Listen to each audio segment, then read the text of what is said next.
Well, welcome everyone. My name is Sarah Musiker. I'm Senior Director for Government and Utility Affairs at Flume, and I'm going to be moderating today's webcast.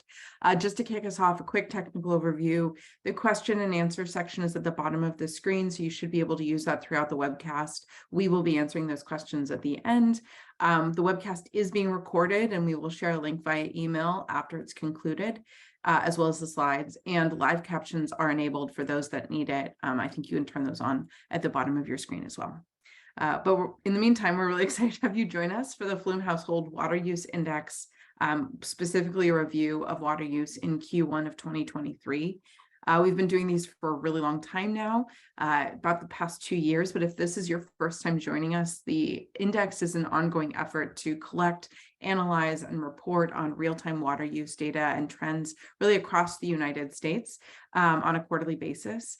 More than that, our goal is to make this information really accessible to everyone. Right now, data analysis in the water space feels very siloed, so our webcast is intended to build upon all of the data that we collect and analyze internally, sharing key insights into water use for really a couple of years up until Q1 of 2023. Another goal of ours is really just to continually expand the information we share. And this year, we're doing that by welcoming special guests to focus on key water planning efforts, insights, best practices, or other information from water management leaders and groups across the country. Overall, we really hope to provide information that helps to improve our collective understanding of how people use water across the US.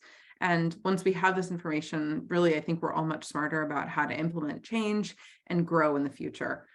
These efforts can include, of course, planning and forecasting, assessing compliance with state and federal water regulations, developing dynamic programming in response to a variety of changing conditions, and more. And today we'll be kind of managing and talking about a lot of these things. So with that, let's dive in, and forgive the water pun. I wanted to share who we're joined by today. First and foremost, I really want to introduce our guest, Liesl Hans. Liesl joined the Alliance for Water Efficiency in April of 2022 and focuses on program leadership and management. She really does a lot of knowledge development and fosters partnerships and collaborations while serving kind of a collective of incredible water professionals and water conservation and efficiency groups. She was previously the water conservation manager at Fort Collins Utility in Fort Collins, Colorado. As always, we're joined by Peter Mayer, who's the principal of Water DM and a strategic partner of Flume. Over his career, Peter has worked with hundreds of water utilities and organizations across the US and Canada, and he really is an end-use research expert. And Joe from Flume is our GM of Flume Data Labs. He really helps to roll up our utility programs and works closely with the data we receive from devices across the country. He has a long background of working with successful tech companies and startups, and we're really lucky to have him here. And that's me on the end. I kind of already gave a quick intro to myself. So here's what we're going to be covering today. I'll be doing a quick intro of Flume Data Labs and kind of what we'll be discussing. Joe and Peter will be sharing some of the data and analysis we're looking at. Then Liesl will present. Again, the Q&A is at the bottom of the screen, and we will be answering questions at the end of the webcast. So please feel free to ask questions kind of throughout. So who are we? Who is Flume? We're big believers that you can't manage what you can't measure. And since our founding, our work has really aimed to liberate water data so that we can provide real-time insights into what's actually happening in communities and homes across the country. And while we work with consumers and utilities to provide customers with real-time understanding, Flume Data Labs, which is an offshoot of Flume Water itself, works specifically on data analysis, and that's what we'll really be discussing mostly today. We're focused specifically on analyzing data and on water use from sensors across the country, with the goal of producing this vital real-time information to better understand where water is going and provide better information for decision makers that are shaping our collective water futures.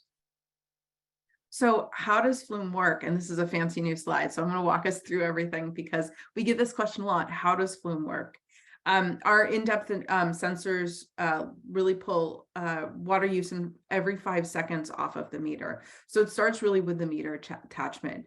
We have tens of thousands of sensors installed on single-family homes across the country, and this device reads water use off the meter every 5 seconds, and these are already deployed throughout the nation. From there, that water is sent through the cloud, and our machine learning algorithms actually begin to identify water use patterns by appliance and fixture, really assessing and analyzing in real time where water is going, in addition to catching leaks and a number of other insights that it provides.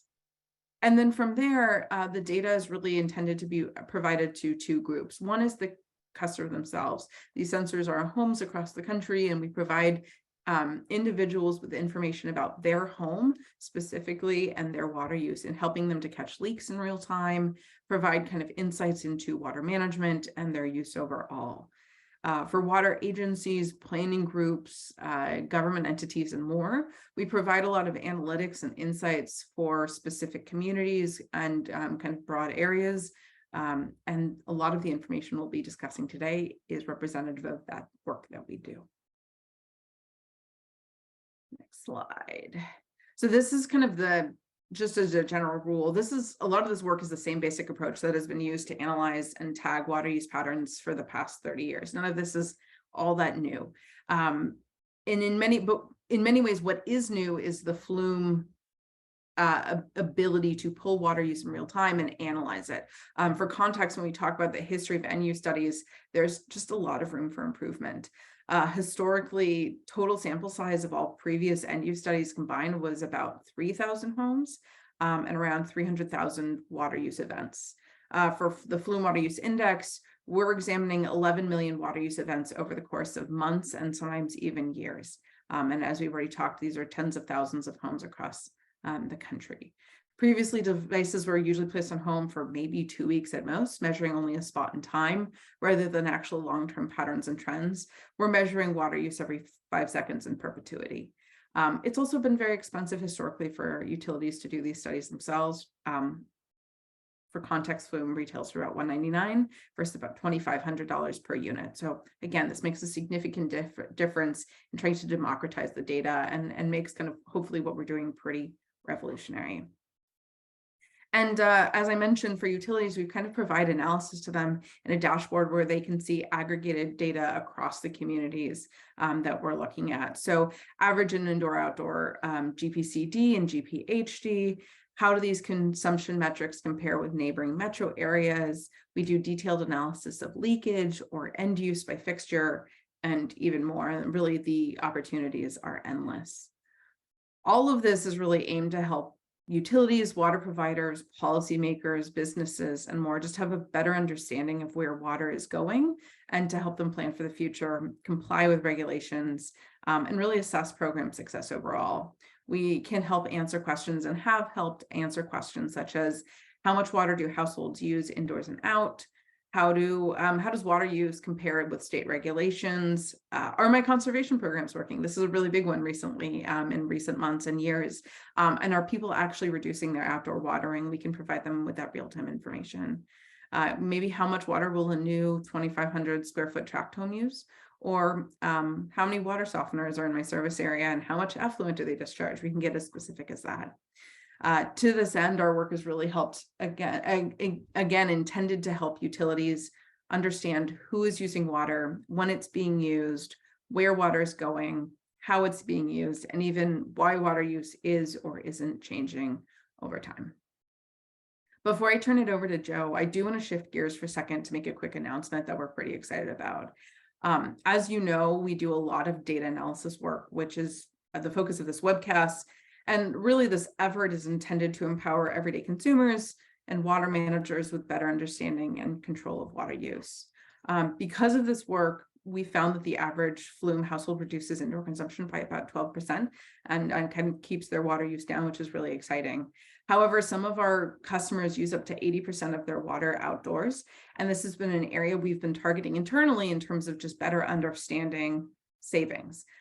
So today we're really proud to announce, and you're the first to know, so don't tell anyone, but you can tell everyone you know, it's fine. A new partnership with one of the world's leading irrigation controller providers, Rainbird, which we're incredibly excited about, really to take outdoor management to the next level. We're combining Flume controllers, their smart home water monitors, with Rainbird's irrigation controllers.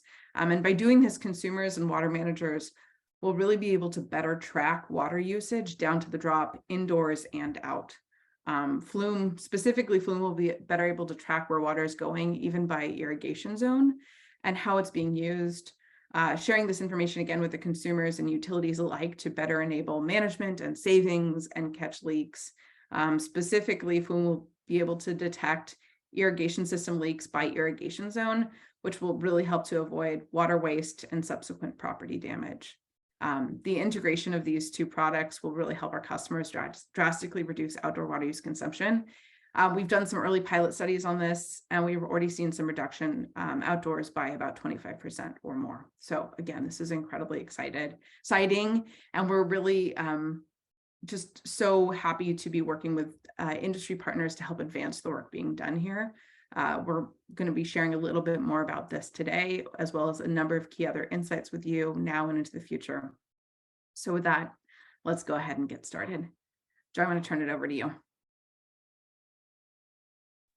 Great, thanks, Sarah. Yep. Let me go ahead and share my screen. Great.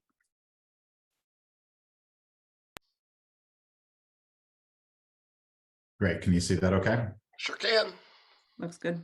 Well, great. Well, good morning, and I guess good afternoon to a lot of our attendees. Thanks for joining us today. Got my partner in crime, Peter, here with me, and we're going to take you through the latest, greatest data that we have that actually goes through March 31st. So we're looking at pretty fresh data here. You know, it's 20 days old. So let's get started. We always show this slide. It's kind of fun to look at the evolution of where flumes are throughout the nation. We added Alaska and Hawaii this year to the, or this quarter to the chart. We were actually getting quite a few flumes in Hawaii now, and I think we're actually joined by some folks from Honolulu today. So didn't want to not have them on the map here. But also we're starting to see a lot more flumes in the Midwest and on the East Coast, which we're pretty excited about, and starting to forge some utility partnerships on the East Coast as well. So you're really going to start to see growth there in that area. You know, like we have tens of thousands of flumes now throughout the nation, and the data we're going to present today is from those tens of thousands of flumes. More specifically, though, we're going to focus on the 15 largest metro areas. You know, the largest being New York, the smallest being Seattle. And I'll say this a couple of times during the webcast so there's no confusion. When we refer to New York, for instance, we're referring to the New York metro area. So that's actually not just the city of New York City, it's all of the surrounding areas as well. And we'll show you some maps of those as well. And Los Angeles isn't just the city of Los Angeles, it's actually a pretty giant area around the Los Angeles area, including, for instance, Orange County. So just to be clear on that. So let's first take a look at indoor use. If you've been to a webcast before, we're going to just basically update you on what's going on in this latest quarter. First way that we look at indoor use, we're going to take a look at average indoor per capita use in each of the 15 metro areas. So let me set this chart up, and then I'll turn it over for some analysis. On the x-axis, what we have is time. So at the last 5 quarters here, so including the latest Q1 of 2023 all the way back to Q1 of 2022. And then we're looking at each month. So we're looking at 15 months. On the y-axis, we have average indoor GPCD. So average indoor gallons per person per day, excuse me. And then we have a dot for each of the 15 metro areas, depending, and the dot's placed based obviously on what the indoor per capita use is. So let's take a look, for instance, at latest month here, and kind of using the most indoor water per person is Phoenix here at around 50 gallons per person per day. And then kind of at the bottom here, or top, I guess, depending on how you look at it, we have San Francisco. And again, that's not San Francisco City, that's San Francisco and the surrounding area, right at about 30 gallons per capita per day. And Peter, you know, there's quite a range here, like we normally see. And if we look at kind of the bottom, I mean, these guys are super efficient. We've got San Francisco, Boston, LA. in the 30 to 35 kind of gallons per person per day, which is, again, pretty darn efficient. Yeah, I mean, these data are showing that large groups of residential customers are capable of achieving, usage levels that we thought were only going to be possible, at the most efficient homes.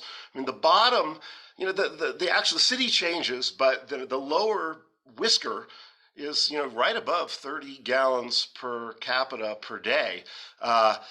There's also considerable variability in the upper bars too, and so Phoenix does move up and down, and there's definitely some variability. But I think the most important thing is that what's possible. We're showing really the level of efficiency that's possible. But it's also important to acknowledge that these are homes that are all equipped with flumes.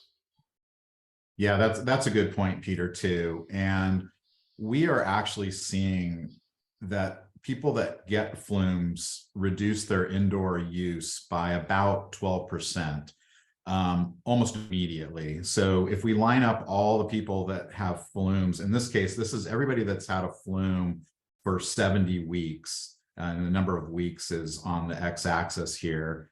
And this is when they install their flumes, and then this is their indoor water use over time. So this is at week 1, week 2, week 3, etc. And you see here, even out at 70 weeks, we're way below where they started.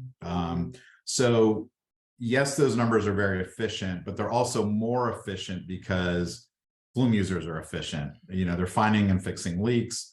And they're also changing their behavior when they actually have access to this water use data.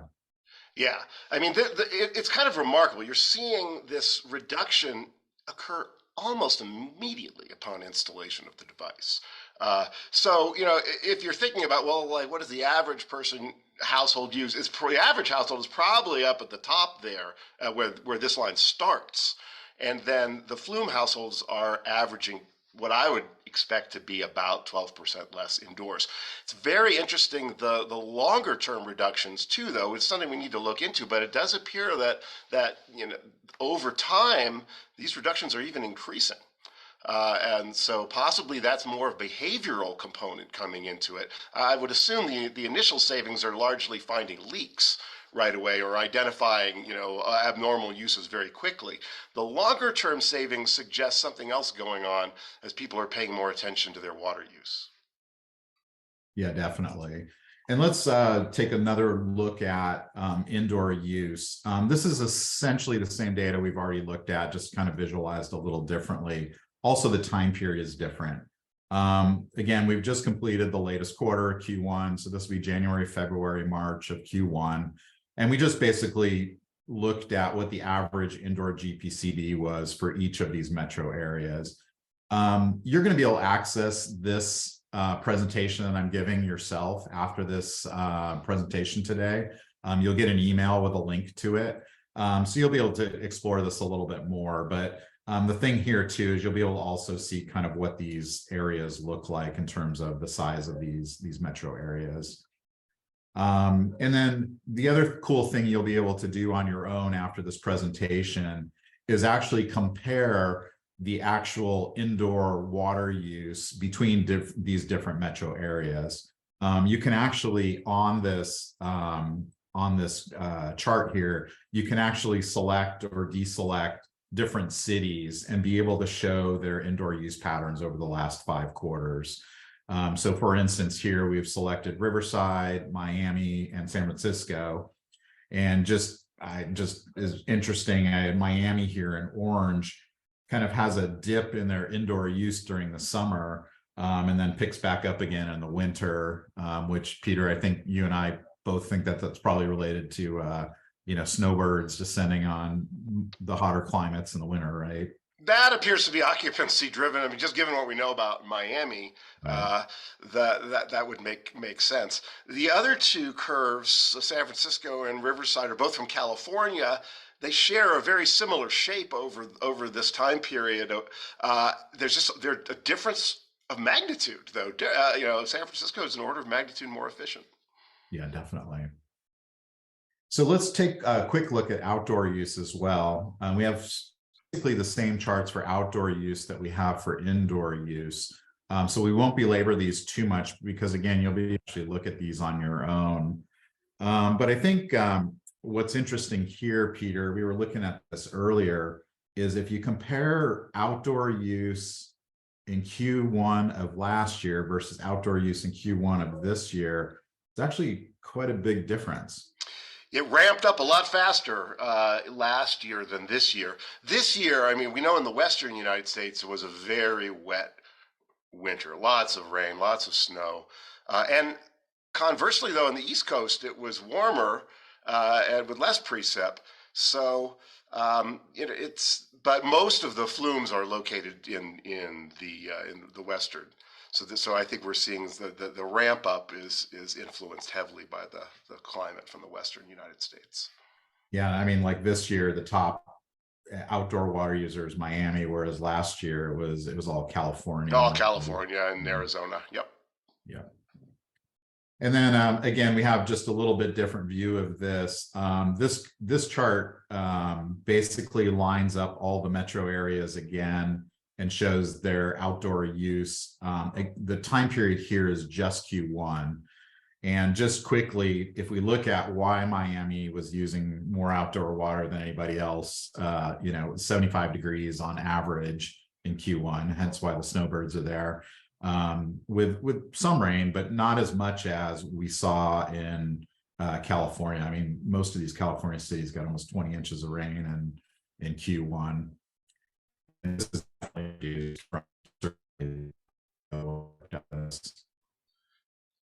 and then one more outdoor slide again, which you can play with on your own. Hey, Joe, you're breaking up a little bit. You might want to maybe turn your video off. Your audio's just started to break up. Thanks, Peter. Is that any better? That's much better. Thank you. Sorry about that. No worries. One other thing is, you guys, after this presentation, hopefully you can play with this as well. Similar to the indoor charts that we looked at, you can go and actually compare different cities and be able to draw the different outdoor curves for each of these different cities. This is kind of a fun chart. We put Dallas, Miami, and DC.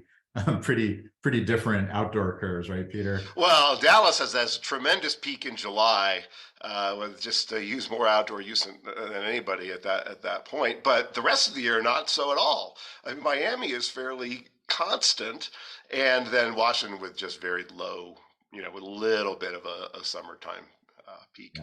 Yeah. Let's add Los Angeles on here too, and this is you can see here this year. This is super low for California. Yeah. Especially compared to like last year, you saw this kind of big ramp up, and here it's not really ramping up. All right, I'm going to show one more thing before we turn it over to Liesl. Every webinar now like to track what's going on in Colorado River Basin states. There's been a lot of news coming out of the Colorado River and trying to figure out with decreased amounts of water or not enough essentially supply now. Just wanted to track what's going on in these Colorado River Basin states. So if we take a look at just the Colorado River Basin states here, basically if we look at what happened in Q1 of 2022 versus Q1 of 2023, there's actually been quite a bit of big reduction in water use. Most of that we think is actually due to the rains that were happening this year, but definitely a big reduction there from year over year. And absolutely. And if you look at the non-river basin states, fairly flat. But Peter, we were looking at this. I think this is the first time we've seen the Colorado River Basin states on average use less water than the non-Colorado River Basin states. Yeah, I mean, when we've looked at this before, the homes in the Colorado River Basin had much higher outdoor use in pretty much any quarter that we looked at. So this is the first quarter of use where outdoor use among the homes in the Colorado River Basin states is about the same or even a little bit less than what we saw in the rest of the country. It's progress for sure, but it's also heavily climate related. Yeah, definitely. This is just looking at one quarter. So what we did is for the 5 states where we have an ample number of flumes to do this analysis, we actually take a look at what's actually been going on month by month, again, for the last, at least the last 2 full rolling years. So for instance, for Arizona, as an example, this is the outdoor water used in 2021 in orange. And then the outdoor water used on average is for 2022 is in blue. And then the average outdoor water used in 2023 so far is in red. So this really gives you the ability to kind of compare year over year, which we've done down here. And, you know, for pretty much every month, except for this 1 month where it's pretty much flat, there's been a reduction in water use year over year in Arizona, as an example. And we've done that same analysis for each of the other Colorado River Basin states. And there's similar findings for the other states. We're just going to show Arizona today, but we invite everyone to explore the others when at your leisure. Yeah, definitely. So at this point, I'm going to turn it over to Liesl Hans, who is the Director of Programs for AWE. And AWE has just published essentially a scorecard that looks at all the states in the nation and ranks them based on policies that affect water efficiency. And we thought it'd be pretty interesting for Liesl to talk about the scorecard.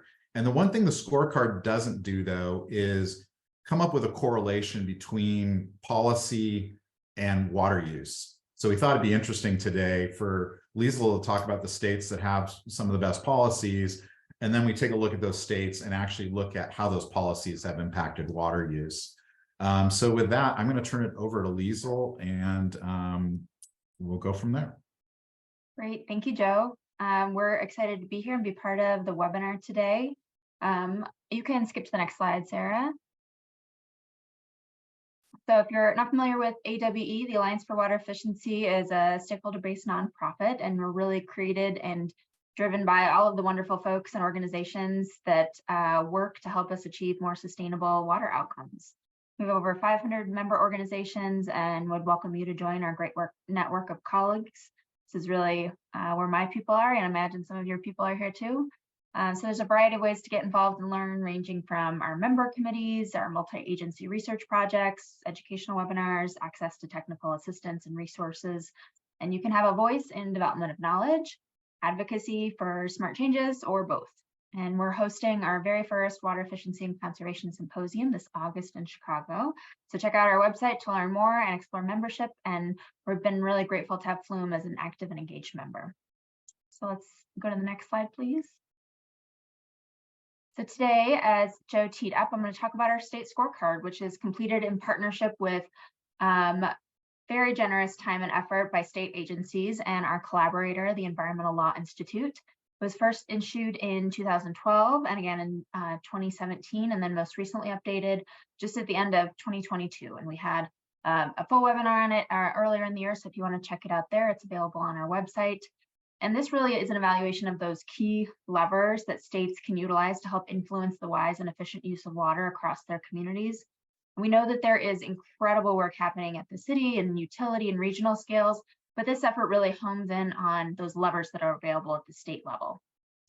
And it's not an assessment of actual water use, it's more of an assessment of the types of policies and laws that can be in place to help influence water use. So AWE has led this work to help states adopt laws and policies to promote water conservation efficiency and sustainable practices, and bring to light some really exemplary policies and highlight opportunities for improvement, and hopefully use as a tool to help connect with states to advance what they're doing in their state. So each state, as part of the full report, has its own individual scorecard too. Next slide, please. Here are the kind of high-level scoring categories, and scores for each state were based on responses to a 23-question survey, and there's multiple subparts on it. You can read more online, but the blue boxes are the ones that are kind of foundational and have largely held consistent since the very first scorecard back in 2012, and the blue circles at the bottom are the newer categories that were incorporated into this most recent scorecard update. So if you're interested in these topics, there's a lot more data in the report and in additional information online. Next slide, please. The scorecards used to have a letter rank, like a letter grade. You get an A or a B+ or something like that. And this year we moved to a 1 through 50 ranking instead of those letter grades. And the maximum points you could get was 89. And even our top scorer, California, didn't get all the points. And there's a big drop from there. Average is only 23 points, recognizing that there's a lot of opportunity for improvement. The new report also incorporates some regional rankings too, recognizing that often states that are geographically close to each other may have similar approaches to policies or similar water resource challenges. So we added in that ranking for folks to coordinate and learn from each other on a regional scale too across states. I will point out that the state of New York demonstrated the most progress since 2017, in part by adopting high efficiency plumbing fixture requirements, adopting requirements for suppliers to develop drought preparedness plans, and creating a funding pool specifically for water conservation.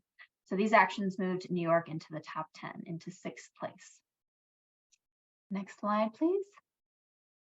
Here's a table that shows kind of a high-level snapshot of the changes since 2017 across some of the key categories that have held consistent. And it doesn't reflect changes in the sub-questions in these categories. So there's a lot more detail to go into. But what this shows is that the most progress across states has been in the plumbing fixture standards and codes, largely through point of sale requirements. Next slide, please. And a point of sale requirement is really where a state requires retailers to only sell products of a certain efficiency standard. In this case, it must be better than the levels that were imposed by the Energy Policy Act back in 1992, which is now 30 years old. The scorecard assesses toilets, shower heads, and urinals. For example, toilets in the federal standards have to be at least 1.6 gallons per flush or less. WaterSense, for example, is 1.28 gallons per flush or less. And there are many, many models of toilets with greater efficiency even than that. And the same for the other two fixtures. So some other acts and other improvements have been made to efficiency levels for certain products that are largely overseen by other departments, like Department of Energy oversees clothes washers, for example. The big takeaway here is that we really see this as a really key policy that states can adopt, because fixture policies can passively generate incremental but very meaningful long-term savings in a very effective and efficient manner. So this map shows the states that have a more efficient point of sale than the federal standard, which is highlighted here. Next slide, please. And this table shows which states had adopted it already back in 2017 when we did that iteration of the scorecard, and which ones have adopted as of the 2022 state scorecard. And AWE maintains a tracker of all of these policies and captures new states as they come on board. And that's that little link there. So a lot of progress has been made since 2017, which is great to see. And then I think I just have one more slide ending back here. This and other state policies that you can look at in the scorecard are very impactful and meaningful. And we at the Alliance for Water Efficiency are here to support however we can. So if you want to learn more, or if you're in the space where you're working to advance smart policies in your state, please do reach out and see how we can work together. And then I will turn it back to Joe, and I'm excited for this upcoming conversation about connecting what we're seeing in water use to what we're seeing in state fixture policies. Thanks, Liesl. Can you guys all see my screen okay? We sure can. Perfect. Well, great. Well, I think before we put these slides together, we all assumed that state policy actually, it should impact water use, right? So it was fun to actually verify that that is in fact true. So what we did is we took a look, at least for the states where we have enough flumes, we took a look at the states, and in this case, just the states that are highlighted in red that have literally, not literally, but have no standards in place beyond the federal standards. And those, if we take the average of the averages, so we take what the average is in Nevada, the average of Utah, the average in Arizona, and then average them all together, what we come up with is an average indoor GPCD of about 41.3. We then took a look at all the states that have standards for some fixture categories, not all of them, but some of them at least. And for those states, again, the ones that are highlighted here in gray, we ended up with an average of about 40, so less than where the states that have no standards in place. And then we took a look at the states where there's standards for all the fixture categories, And we got the lowest indoor GPCD of 36.7 gallons per person per day. So Peter and Liesl, I think this at least affirmed what we had hoped, right? Which is policies do affect, water use. Yeah, I mean, I would say all of these numbers would be pretty efficient for indoor use, if we look, historically, but and 40 and 41 are pretty close together. So but it does appear that there is some impact from the standards. It's not the whole story. So it's certainly we're seeing that it's certainly possible to be efficient without having the standards in place, but it also does seem like the standards may be having a real impact. Yeah, I think that's a great point. There's lots of other things that can affect indoor water usage. This is one way to approach it. Obviously, it takes multiple strategies to actually get water use to get lower.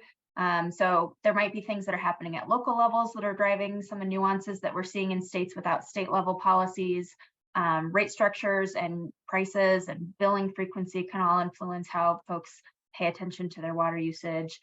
Utility programs and might have more aggressive rebate programs in place that have driven some higher efficiency levels in certain pockets. So there's a lot of other things going on here in addition to the state level standards. Great, thanks. So this next chart, I think I love this chart. I was telling my wife about it and she didn't get as excited as I did about it, but basically what we're looking at here is the correlation of when a home was built and trying to correlate that to toilet flush volume. So down here on the x-axis, we have the year the home was built. And then for all the homes that we know about that were built, for instance, in 2014, this is the average toilet flush volume for those homes. Out here, the most recent houses that we looked at were built in 2020, so 3 years ago, and those actually had the lowest toilet flush volumes. So Peter and Liesl, I'll let you guys do the commentary on this chart, but what are some of there's so many things about this I want to talk about, but I'll turn it over to you guys. Well, I think there's 3 key points. The first one is newer homes really do have the lowest flush volume. And it's higher than 1.6 because, and that's an artifact of the data collection and what we're seeing at the meter level, where there's sometimes there can be additional faucet use. If there's a double flush that occurs, that all that volume gets included. But the important thing is that we're using the exact same approach across all these homes to do this. So we really are seeing some differences here. So yeah, that's important. That's very exciting, actually. I mean, that we're seeing that and that newer homes are using less, and that's definitely what we want to see. The other thing that's really cool, though, is older homes, really old homes even, have very efficient, flush volumes, and it doesn't really matter if it's 50 years old or whatever. It's right in there. There's a lot of retrofits that have gone on. But the thing that really, then the third thing is this hump that we see. And that, I think, Liesl had some good insights into that. What did you come up with related to that? Yeah, it was fun to discuss this one. It's fascinating to see this trend. I think a couple of things might be at play here. One, there was a kind of early generation of toilets that had maybe lower quality toilet flappers, which can be a big source of leaks in toilets. And so we might be seeing some of that happening here, where we still have some of the early generation of toilets that don't have a greatest performance as maybe stuff that came online in like the late 90s and early 2000s. Obviously, you can see a big impact from when WaterSense came online. There's also a thing called MAP testing that really advanced the performance of toilets and helped reduce water waste through them. And then, of course, the California specific standards kept driving things down. There's also just a generation of houses that might not have gone through the retrofit process yet. Toilets have a long lifespan, typically 30 years or more before they're replaced, whereas something like a flapper might need to be replaced more in like the 10 to 15 year time span. So we're probably seeing this hump from some houses that just haven't hit that retrofit or the necessary repairs that need to go in place, and they're just not delivering what these other toilets and other homes are. Yeah, so I mean, you could use possibly, a curve like this for your own service area to identify the age of homes that were the best to go after for retrofits. Yeah, definitely. I mean, for instance, looking at all of Southern California, it looks like there's kind of this span of about 10 years of it'd probably be most worthwhile to target homes that were built in these certain years if you wanted to, look at toilet replacement programs for, spending conservation dollars. The other cool thing that we did is if we overlay on top of this, the average indoor GPCD, it's pretty amazing that it pretty much follows a pretty similar curve. Similar, but also a little different. So the couple of things are incredible on this curve. Old homes are just as likely to be as efficient indoors as new homes. So the toilet flush volume is part of the story, but there's other things going on. And so the notion that the oldest homes are the ones that have the highest water use is not necessarily the case anymore. It's going to be different for different areas, but certainly in Southern California, it looks like if you have an older home built in the 60s or 70s, you're probably just as likely to be water efficient as someone built in the last 10 years. I think what this just highlights is the evolution and the importance of adapting the processes that we're using to help target households and customers and bringing them into what opportunities are available for them. It's not as simple as targeting, like you said, the older homes or making assumptions like that. We need to really advance the analytics that we're using to help bring in the right customers, and the customers who are already doing a great thing, leave them alone or pat them on the back, perhaps. But this really highlights that there's a lot more data that can be combined to really find the right people for the right programs. That's a great point. I mean, that's the water budget concept, really. And so here's the right amount of volume. If you're using more than this, there's something going on, and you could do better. So yeah, that's powerful. Well, great. Well, a great discussion, guys. I really appreciate your insights there. I'm going to turn this back to Sarah now, and we're going to finish up and open it up for some questions. Awesome. Thanks, Joe. Give me just 1 second to share my screen again. Great. Yeah, so we received a number of questions. I think before we kick off the Q&A, though, I wanted to let everyone here know about our next webcast. Next webcast will actually have the chance to look at some combined data from both Flume and Rainbird to explore some outdoor consumption trends. We're really excited to be doing that. Joe showed some great outdoor data kind of as part of the index already. This data is only going to improve as we start to get increased data from this pilot program. And so we're currently setting up a number of pilot sites for Flume and Rainbird installations. If you're a water agency, or if you are in a community and you'd like to be a pilot test site for Flume and Flume and Rainbird, please contact us. There's information on the screen about how to do that. You can leave a comment here. We're everywhere. So please just reach out and let us know. We'd love to have you kind of be involved, because again, the data that's going to come out of this, we talked a little bit obviously about indoor consumption and kind of the scorecards here, but again, this data really will only help to improve, I think, our understanding of how efficiency can be improved across the United States in the future. So with that, I'm going to kick things off. We got some great questions for both Flume and for Liesl, and then also combined as well. I think it's always good to start with this question, and someone asked this. Can we just quickly review, and Joe, this might be a great question for you, or Peter, what's the ground truthing that Flume performs to differentiate indoor and outdoor water use? Peter, you want to tackle that? Sure. So the approach that Flume is using to measure water use is to record flow every 5 seconds. And that produces a continuous flow trace, essentially, or data stream. And then we use a process of disaggregating based on the flow rate and in terms of ground truthing, there's plenty of ground truthing. First of all, from flow rate, so you know that there's a maximum flow rate that can occur indoors. And so certain flows are automatically classified into outdoors. Certain shapes are known to be indoor uses. It's a process that has evolved over a long period of time where the knowledge base has grown. And then also we compare our analysis against meter billing data too.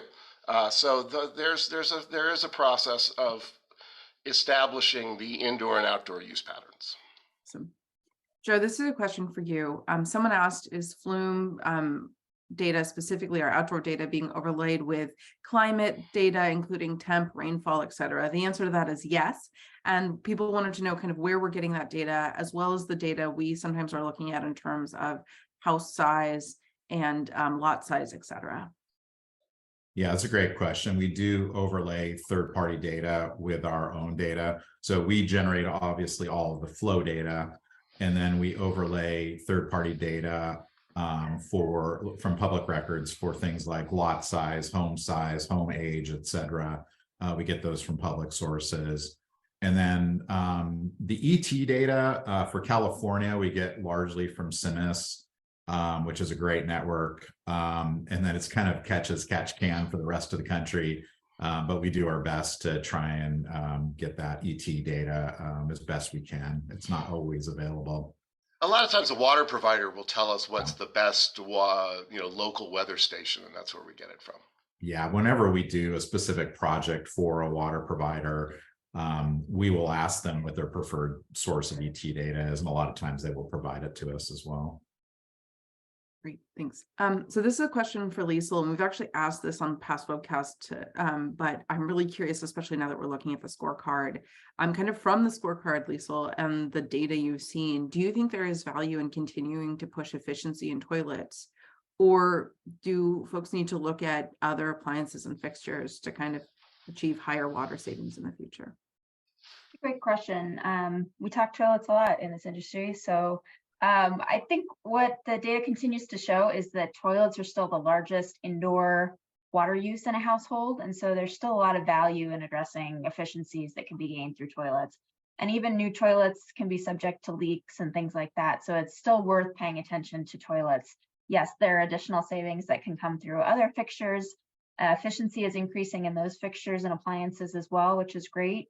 But I wouldn't discount toilets. It's still a great strategy. And as you can see, there's still a good chunk of toilets that are pretty high water use toilets. There's been a couple of saturation studies that have been done in the last handful of years that demonstrated that there's still a big chunk of toilets out there that are high water using toilets. So I think toilets are here to stay for a while.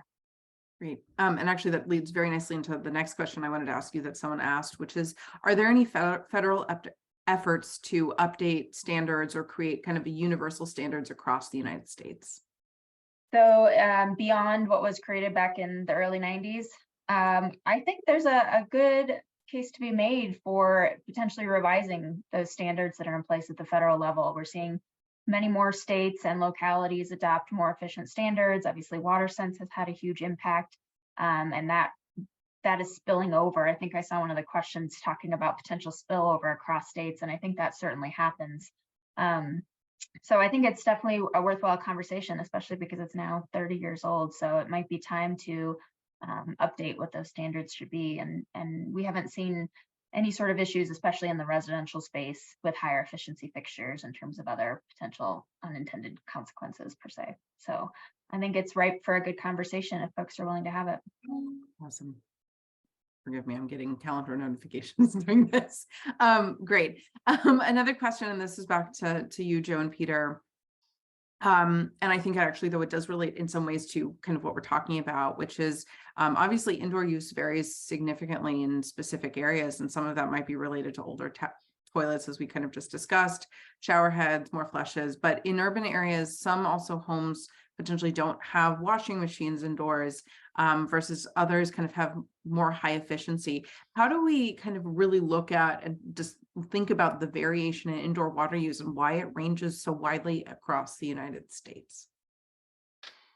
Well, geez, that seems like the question of my career.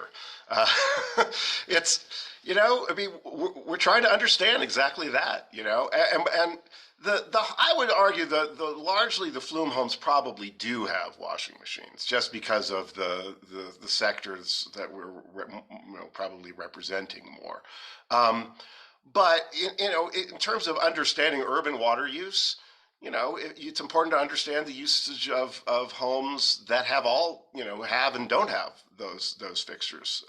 They're all part of, what plays into the total water demand of the system. Yeah, one thing I'll add too, and this relates back to a question we had earlier about toilets. We're seeing it varies a little from geography to geography, but about a third of the indoor water use is from toilets. So it's significant. And about a third of it's from showers, about 10% of it from clothes washers, about 10-15% is faucets. So that's kind of makes up most of your indoor water use. So, again, it varies from geography to geography, but that's about the makeup that we're seeing right now. And to Liesel's point, the toilet will be the probably the easiest water savings of that's remaining, even if it's a fairly efficient one. Just because showers you can reduce the flow rate, but it's hard to actually get all of the volumetric savings as durations change and things like that. And the problem with toilets is you can buy the lowest flush toilet, but if that flapper leaks, it's hundreds and thousands of gallons. I mean, it's just toilets waste a lot of water, whether they're efficient. Certainly can, and they can be really intermittent leaks too. So it might not always be something that can be caught easily. And there's newer models too. The Niagara South, for example, is 0.8 gallons per flush, and that came on the 2009-2010 timeframe. And so lots of utilities have made pushes towards the level of efficiency, which doesn't even have a flapper. So there's been a lot of advancements in toilets, but there's plenty of work to do out there. And it's a lower cost appliance and fixture compared to like swapping a clothes washer or a dishwasher, which is a much higher expensive thing for a household to take on. Yeah, and I think that captures, we often get questions like this throughout the webcast, and we did is, why is Phoenix metro area so much higher? Well, why are we seeing indoor water use so much higher, or how do we capture these savings? What do the demographics of Flume users look like compared to the rest of the world? And I think this answer kind of encapsulates a lot of those questions, because it is very community specific. Sometimes it's household specific. And then obviously it captures community specific and where you are based off some of the efficiency standards that you just talked about, Liesl. Honestly, it's more geography specific than I think we ever expected. I mean, this is the first time we've been able to actually look at water use community by community, honestly, and compare them. And, it's funny, we'll look at a city in Arizona, for instance, and the one we just looked at had a bunch of pools, and it turns out that in the summer pool fillers run a lot. And there's just these weird things. Some cities have humidifiers that run a lot during the dry months, and some people have misters and evaporative coolers and RO systems, and some cities have lots of water softeners. And it's amazing how we see this. Even just outdoor water use, of course, varies by geography, but indoor water use really also varies by geography. Yeah. Lisa, I saw you tag this one for answer, but someone asked you, can you remind us all why Nevada is classified as having only the national code level? That I'd have to look into, because there are some standards in place, but my understanding is that there might be some conditions upon which that's actually required. So there's, I think, some standards that are eligible that are required to have a higher efficiency, and some that are exempt from that. So that might be what influenced what that looks like right now. But we can look back into that, and Kent, I'll follow up with you offline. Cool. Yeah, I remember even in our conversations yesterday, you mentioned there's a few states where codes, even within the state, vary. Yep. Was it Michigan that you mentioned that? Illinois, the fixture standards only point of sale only applies to folks that use water from Lake Michigan, for example. Yeah. So we're getting close to time. I want to ask a few more questions. One of the things that also came up is how have we historically tagged outdoor water use and what do we look at, especially considering the wide range of outdoor water use? As we mentioned already, pools can be considered outdoor water use. There are sprinkler systems, there are hoses, there's drip irrigation. Joe, and Peter, can you speak a little bit to our kind of tagging and identification of outdoor water use, and even potentially now with this partnership, how this might improve? I think we're going to see a huge improvement in our analysis of outdoor water use through the partnership with Rainbird, as we gain much deeper insight about when specific zones are turning on and off and things like that. Currently, though, I think we do an excellent job of disaggregating the indoor and the outdoor use. Then once we have outdoor use, we are not breaking it down, specifically into saying this is the front yard or the backyard or this is, the pool or something else. We're not making that level of disaggregation yet. That's really the next frontier that I think we'll be breaking into with Rainbird. Yeah, and the cool thing with the Rainbird integration is that we will know 100% that something is actually irrigation. Because the Rainbird controller will tell us, hey, I'm turning on, and then it will say, hey, I'm turning off. And then over time, we're hoping to learn too, was that a drip zone? Was that a sprinkler zone? Was that, and be able to feed that into our disaggregation. So stay tuned. There's a lot of cool things that we can do together with that. We'll know the flow rate for each zone. We'll know the volume of water used within each zone. So you'll be able to do a water budget at the zone level. Yeah. Also, it's worth mentioning, and I think I didn't bring this up before, but if you're an Alliance for Water Efficiency member already, there's actually great benefits that can be accessed through your membership to pilot Rainbird and Flume in your community. So again, let us know for that. Sorry, Joe, I think I cut you off. That's okay. I was just going to also mention, I think the coolest thing that gets everybody excited about our integration is that we'll know when a zone is leaking. So if zone 1 used 100 gallons last week and it's using 200 gallons this week, we know there's a problem in zone 1. So I think that's just going to be revolutionary on its own, because now you know exactly where the leak is. So I'm pretty excited about that. Great. There's one question I think I can just quickly ask, and then I'm going to close out on another question. So someone asked if we norm this data compared to non-Flume water users. Yes, we work with many utilities where we're able to compare Flume users using and then billing data of non-Flume users to get a sense of indoor and outdoor water use. I think there's a general belief that folks that might purchase a Flume tend to be more efficient to begin with. We've actually found through comparing this data that that's actually not true. We have found, to be very honest, that many times Flume users tend to be higher income and have larger homes, so their water use actually tends to skew higher. And so these efficiency savings indoors and now hopefully outdoors as well with the Rainbird partnership will help to bring down some higher water users, because they tend to actually have higher water use both indoors and outdoors due to the size of their homes in those communities. And we do look at income demographics when available, especially based off of housing price. And we are always looking for partnerships to do install programs in lower income communities to also provide better data on how those homes are using water. So again, let us know. The last question I kind of want to close out on, because we're right at time, is, water savings is measured in gallons. And this is often, compelling, or sorry, water savings through Flume is measured in gallons, which is very compelling for the user.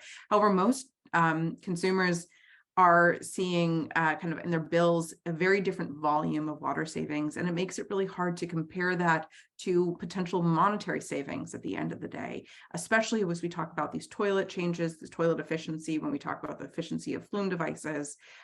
How can we as a community translate the volume of savings into dollar savings to demonstrate ROI for everyday customers so they are also incentivized to save water?